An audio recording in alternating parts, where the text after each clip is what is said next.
അസ്സലാമു അലൈക്കും വറഹ്മത്തുള്ളാഹി വബറകാതുഹു. പ്രിയ സഹോദരങ്ങളെ, അള്ളാഹു ചില സ്ഥലങ്ങളെ പ്രത്യേകമാക്കിയിട്ടുണ്ട്, ചില മനുഷ്യരെ പ്രത്യേകമാക്കിയിട്ടുണ്ട്. അതുപോലെ ചില മാസങ്ങൾക്കും പ്രത്യേക മഹത്വം നൽകിയിട്ടുണ്ട്. ആ മഹത്തായ മാസങ്ങളിൽ ഒന്നാണ് ദുൽഹിജ്ജ. ഇന്ന് ലോകത്തിൻ്റെ പല ഭാഗങ്ങളിലും ലക്ഷക്കണക്കിന് മുസ്ലിങ്ങൾ ഹജ്ജിനായി ഒത്തുചേരുകയാണ്. മറ്റുള്ളവർ വീടുകളിലായിരിക്കാം. പക്ഷേ ദുൽഹിജ്ജയുടെ അനുഗ്രഹം ഹജ്ജ് ചെയ്യുന്നവർക്ക് മാത്രമല്ല, ഓരോ മുസ്ലിമിനും ഈ മാസത്തിൽ അള്ളാഹുവിലേക്ക് കൂടുതൽ അടുക്കാൻ കഴിയും. ഇന്ന് നാം പഠിക്കാൻ പോകുന്നത് ദുൽഹിജ്ജയുടെ മഹത്വം, എന്തുകൊണ്ട് ഇത് പ്രത്യേകമാണ്, ഈ മാസത്തിൽ ചെയ്യേണ്ട അമലുകൾ, ഓരോ ദിവസവും പറയേണ്ട ദുആകൾ എന്നിവയാണ്. ദുൽഹിജ്ജ ഇസ്ലാമിക കലണ്ടറിലെ അവസാന മാസമാണ്. ഹജ്ജും ഖുർബാനിയും ഈ മാസത്തോടാണ് ബന്ധപ്പെട്ടിരിക്കുന്നത്.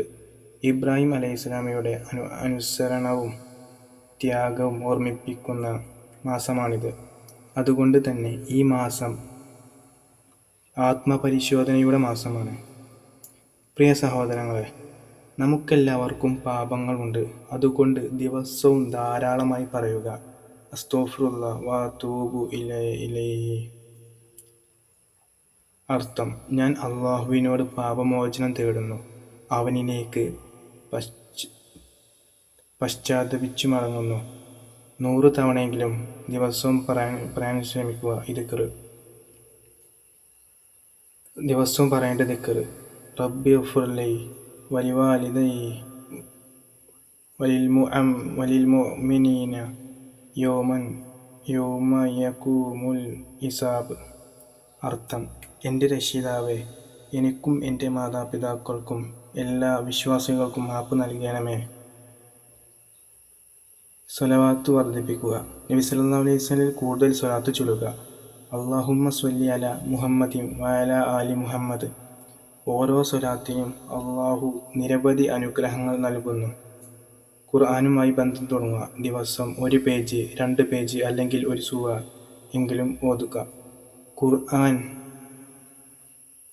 വായിക്കാതെ ഒരു ദിവസവും കടന്നു പോകരുത്. പ്രിയ സഹോദരങ്ങളെ, ദുൽഹിജ്ജ മാസം നമ്മെ അള്ളാഹുവിലേക്ക് അടുപ്പിക്കാൻ വന്ന ഒരു വലിയ അവസരമാണ്. ഈ മാസം അവസാനിക്കുമ്പോൾ നാം പഴയ മനുഷ്യരായിരിക്കരുത്, അള്ളാഹുവിനോട് കൂടുതൽ അടുക്കുന്ന മനുഷ്യരാകണം. അടുത്ത ഭാഗത്തിൽ ഈ മാസത്തിൽ ചെയ്യേണ്ട ഏറ്റവും പ്രധാനപ്പെട്ട അമലുകളെക്കുറിച്ച് പഠിക്കാം. അള്ളാഹു നമ്മെ എല്ലാവരെയും സ്വീകരിക്കട്ടെ. ആമീൻ യാ റബ്ബൽ ആലമീൻ. അസ്സലാമു അലൈക്കും വറഹ്മത്തുള്ളാഹി വബറകാതുഹു.